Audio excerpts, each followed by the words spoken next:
السلام علیکم ورحمۃ اللہ وبرکاتہ۔ آپ یہ ویڈیو دیکھیں، کیا اس طرح کے الفاظ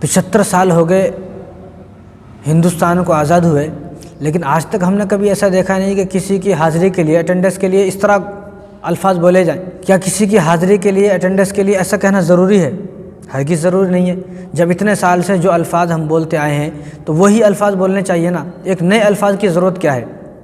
اور دوسری بات، چلو اس میں مسلمان کے بچے بھی ہیں، آپ ذرا یہ ویڈیو غور سے سنیں، آپ کے پاس بھی ویڈیو آ گئی ہوگی، کافی دن سے یہ ویڈیو گردش میں ہے۔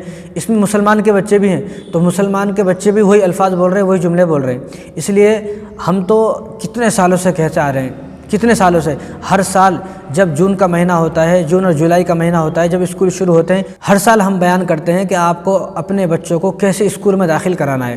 کیا آپ اپنے بچوں کو ایسے اسکول میں داخل کرانا چاہتے ہیں جیسے یہ اسکول ہے، کہ جہاں بچپن سے ہی آپ کی بچی کی ایسی تربیت کی جا رہی ہے کہ بڑا ہونے کے بعد اس کو سمجھ میں نہیں آئے گا، یہ اسلام کو بھی اور کفر و شرک کو دونوں بھی ساتھ لے کے چلے گا، دونوں کو ساتھ لے کے چلے گا۔ آپ لاکھ سمجھاؤ گے تو آپ کا بچہ سمجھے گا نہیں۔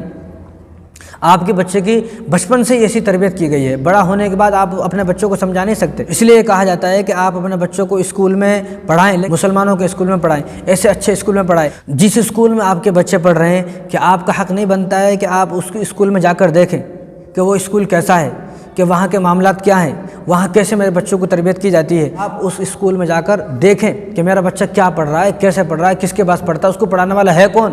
اب تو ایسے حالات ہیں مسلمانوں کے، رونا آتا ہے کہ ہمارے بچے جوان ہو گئے، جوان ڈگری پڑھ لیے، ڈگری، لیکن ڈگری تک بھی وہ ایسے اسکول میں پڑھا کہ جس اسکول میں اس کو نماز پڑھنے کی کوئی اجازت نہیں دی جاتی، کوئی اجازت نہیں دی جاتی۔ اور ہمارا بچہ تو جمعہ تک بھی نہیں پڑھتا ہے، جوان بچہ ہو گیا، جمعہ تک بھی نہیں پڑھتا۔ ہزاروں ایسے بچے ہیں، ہزاروں آپ تلاش کریں گے تو ہزاروں ایسے اسکول ہیں اور ہزاروں ایسے بچے ہیں کہ جن اسکولوں میں ان بچوں کو نماز کیا جمعہ پڑھنے تک کی بھی اجازت نہیں ہے، جمعہ بھی نہیں پڑھتے۔ کہ آپ اپنے بچوں کو ایسے اسکول میں پڑھا رہے ہو۔ اور دوسری بات، اس لیے تو ہم کہتے ہیں کہ اپنے بچوں کو اسکول میں تو پڑھا رہے ہیں آپ، لیکن اپنے بچوں کو مدرسے سے جوڑیں، مکتب سے جوڑیں، مسجد سے جوڑیں، دینی تعلیم سے جوڑیں۔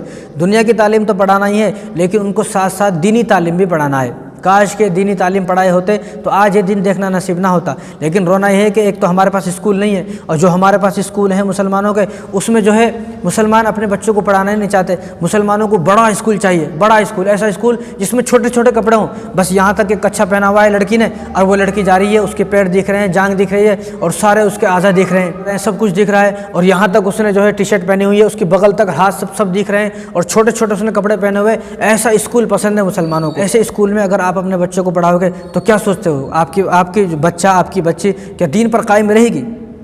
کیا دین اس کے دل میں اترے گا؟ دین سے نفرت ہو جائے گی۔ اس لیے وجہ یہ ہے کہ آج آپ کی بچی بھاگ رہی ہیں، اور بھاگنے کے بعد کیا ہوتا ہے کہ ان لڑکیوں کو بھاگ گئی، اور بھاگنے کے بعد اس لڑکی کو چند مہینے تک استعمال کیا جاتا ہے، چند مہینے تک وہ اپنے پاس رکھتا ہے، اس کے بعد وہ اس کو قید کر رکھتا ہے، اس کے سارے دوست آ کر اور اس کی جو ہے عصمت دری کرتے ہیں، اس کا ریپ کرتے ہیں۔ آپ نے دیکھا نہیں ویڈیو، ہزاروں ویڈیو آپ سرچ کر کے دیکھیں، ایسی چل رہی ہیں کہ کل ہی میں نے ایک ویڈیو دیکھی کہ ایک مسلمان کی لڑکی بھاگ گئی، ابھی 2 مہینے پہلے گھر سے بھاگی تھی، اس کے بعد 2 مہینے کے بعد بڑی مشکل سے کیسے چھوٹ کر آئی ہے۔ اب اس نے یہ بتایا کہ وہ 4-5 دن تو اس نے ٹھیک رکھا، اس کے بعد اپنے دوستوں کو بلاتا اور روزانہ 13 14 15 لڑکے اس کا ریپ کرتے، اور یہ مسلمان کی لڑکی ہے۔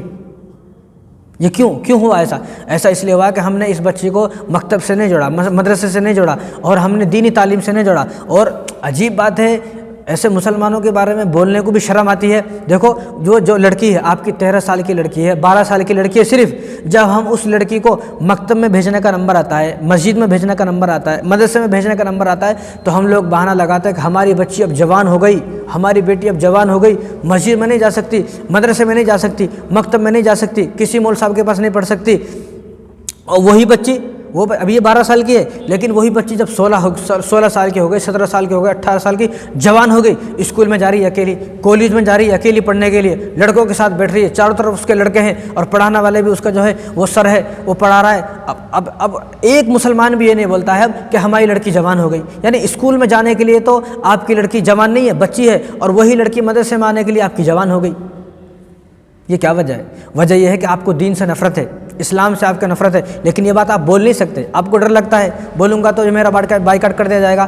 تو لہٰذا جو آدمی یہ بولتا ہے مدرسے کے لیے میری بیٹی جوان ہو گئی اور اسکول کے لیے، کالج کے لیے میری بیٹی ابھی چھوٹی ہے، کیسا بیوقوف آدمی ہے؟ کیا مسجد میں، مدرسے میں، مکتب میں جو علماء، جو عالم، جو حفاظ، جو مدرسین آپ کے بچوں کو تعلیم دے رہے ہیں، کیا یہ غنڈے ہیں؟ کیا یہ بدماش ہیں؟ کیا یہ ڈاکو ہیں؟ اور جو کالج میں، اسکولوں میں آپ کی جوان بیٹی جو آدھے کپڑوں میں جا رہی ہے، ہزاروں بچوں کو دیکھتا ہوں میں، آپ منع نہیں کر سکتے، آپ خود دیکھ سکتے ہیں، میں نے نہ جانے کتنی لڑکیوں کو دیکھا ہے کہ وہ صبح آٹو میں بیٹھ کر، رکشے میں بیٹھ کر، اور صبح جو ہے بسوں میں بیٹھ کر جا رہی ہیں، اور ان کا چھوٹے کپڑے ہیں، ان کا جو نیچے کا پہننے کا نکر ہے جو وہ گھٹنوں تک ہے، بعض کا گھٹنوں سے اوپر بھی ہے، ساری جانگ دکھ رہی ہے، سب کچھ دکھ رہا ہے، اور وہ اسکول میں جا رہی ہے جہاں آپ کی نظر بھی نہیں ہے، جہاں آپ جاتے بھی نہیں ہیں، اس اسکول کالج میں آپ کو داخل بھی نہیں ہونے دیا جاتا۔ آپ جس روم میں بیٹھ کر اور جس سر کے سامنے اور جن بچوں کے سامنے چاروں طرف اس کے لڑکے بیٹھے ہوئے ہیں، ان کے سامنے آپ کی بچی پڑھ رہی ہے، وہاں تو آپ کو جانے بھی نہیں دیا جاتا۔ تو کیا یہ جو بچے اس کے سامنے بیٹھے ہوئے فرشتے ہیں؟ اور یہ جو سامنے پڑھا رہے ہیں یہ کیا نبی ہے؟ یہ کیا نبی پڑھا رہے ہیں ان کو؟ یہ بچے اس کے سامنے ابھی جنت سے اتر کر آ رہے ہیں، سارے فرشتے اس کی طرف دیکھتے نہیں ہیں، اس کی طرف دیکھتے تک نہیں ہے۔ کیا آپ کو یقین ہے؟ کیا ان لوگوں کا نفس مر چکا ہے؟ کیا یہ لوگ سب جو ہے مخنث ہیں؟ یہ لوگ کیا ان لوگوں کے اندر جذبات نہیں ہے؟ ان لوگوں کے اندر فیلنگ نہیں ہے کیا؟ بڑی شرم آتی ہے اس بات کو سوچ کر کہ ایک مسلمان اپنی 10 سال کی لڑکی کو مدرسے میں پڑھانے کے لیے بولتا ہے کہ میری بیٹی جوان ہو گئی، اور 20 سال کی لڑکی کالج جا رہی ہے اکیلی گھر سے چل کر، روزانہ جو ہے وہ 10 کلومیٹر 5 کلومیٹر کالج میں جا رہی ہے پڑھنے، اور گل چھلڑے اڑا رہی ہے، صبح جا رہی ہے، شام میں آ رہی ہے، رات میں آ رہی ہے۔ اب یہ کہتا ہے میری کتنی پیاری بچی ہے، اور میری بیٹی کتنی محنت کرتی ہے، اور میری کتنی نازک سی بچی ہے، صبح سے جاتی ہے شام میں آتی ہے۔ او بھائی، آپ کم سے کم اس بات پر غور کریں کہ آپ کی بچی اکیلی جاتی ہے، آپ کی بچی اکیلی اسکول کالج میں جا رہی ہے، اب آپ کی بچی جوان نہیں ہے، اب آپ کی بچی چھوٹی ہو گئی۔ تو تمام والدین سے درخواست ہے کہ وہ اپنے بچوں کو دین سے جوڑے، مکتب سے جوڑے، مدرسے سے جوڑے۔ اور دوسری بات جو بہت ضروری خاص بات ہے وہ یہ ہے کہ آپ اپنے نوجوان بچے اور بچیوں کی فونوں پر نظر رکھیں، کہیں ایسا تو نہیں کہ آپ کی بچی بلیک میل ہو رہی ہے، آپ کو پتہ بھی نہ ہو۔ آپ کی بچی جو ہے وہ گھر سے بہانہ لگا کر وہ بیچاری پریشان ہے، بلیک میل ہو رہی ہے، اور روزانہ کسی نہ کسی کے ساتھ اس کو جو ہے منہ کالا کرنا پڑتا ہے۔ تو آپ اپنے نوجوان بچہ اور نوجوان بچی کے فون پر نظر رکھیں۔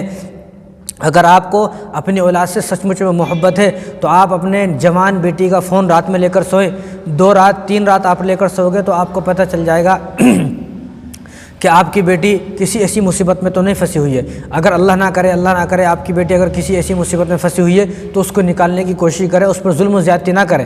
بس آپ اپنے بچوں کو تعلیم سے جوڑیں، مدرسے سے جوڑیں، مکتب سے جوڑیں۔ آپ اپنے نوجوان لڑکے اور نوجوان لڑکیوں کی فونوں پر نظر رکھیں، اور اس ویڈیو سے آپ سبق حاصل کریں۔ کہیں ایسا نہ ہو کہ آپ کا بچہ بھی کسی ایسے اسکول میں پڑھ رہا ہو اور اس کے جو ہے بچپن ہی خراب ہو جائے۔ جس کا بچپن خراب ہو گیا اس کی جوانی بھی خراب ہو گئی، بڑھاپا بھی خراب ہو گیا، اور سارا دین اسلام کا بیڑا غرق نہ ہو جائے۔ ایسا نہ ہو کہ اس کی دنیا بھی برباد ہو جائے اور اس کی آخرت بھی برباد ہو جائے۔ تو آپ اپنے بچوں پر نظر رکھیں، اسکول پر بھی نظر رکھیں، اور کسی اچھے اسکول میں اپنے بچوں کو پڑھائیں۔ السلام علیکم ورحمۃ اللہ۔